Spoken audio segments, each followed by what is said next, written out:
تمت الموافقة. لسروبند پسندکارنا بودجه صالح عراق فراکسیون کردیش بلی پارتیا گیجبین بونه کو ایدی فرمان برن هرمه چاوره نوچه هاتنا موچه نابنو مهانه دما خدا موچه دابیند کن بلی نها دو مهدر باز بن بسر پسندکارنا یاسا بودجه دا لی هشتا پرزگری که موچه فرمان برن اوک خواه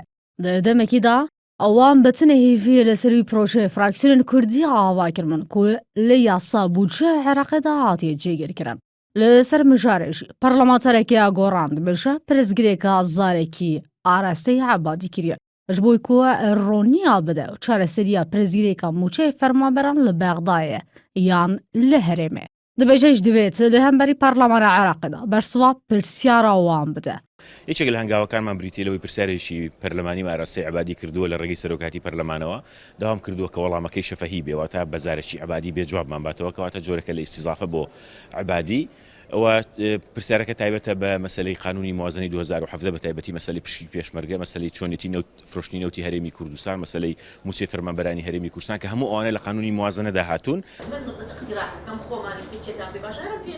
فراکسیۆنایەکەتی چارەسەرکردنا پرزگرێکە موچەی فەرمانبەران گرێدە بە ڕێکخستنا نافماوە کوردی ji bo ku bikarmin li Bexdayê pirizgirêkên girêdayî bi Herêmê çareser bikin.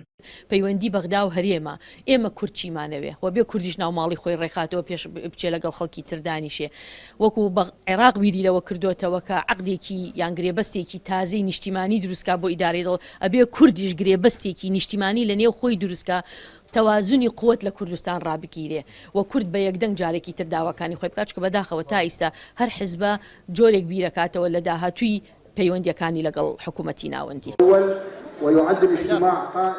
هەرچەندە ئێکژە خاڵێن پرۆژەیە فراکسیۆنên کوردی ئەوە کوێ دە حالەتێ پابەندەبوونا هەرێمە و Bexdayê bi yasaya bûcê dadga federaliyê pêş sawanek alî bike belê niha fraksiyۆnan nerînên cuda li ser wê xaڵê hene. تسکاڵاکردن لەسەر حکوومەتی اتحادی مافی هاوڵاتیانی ئاساییە کە متەزەڕڕن لەم پرسە.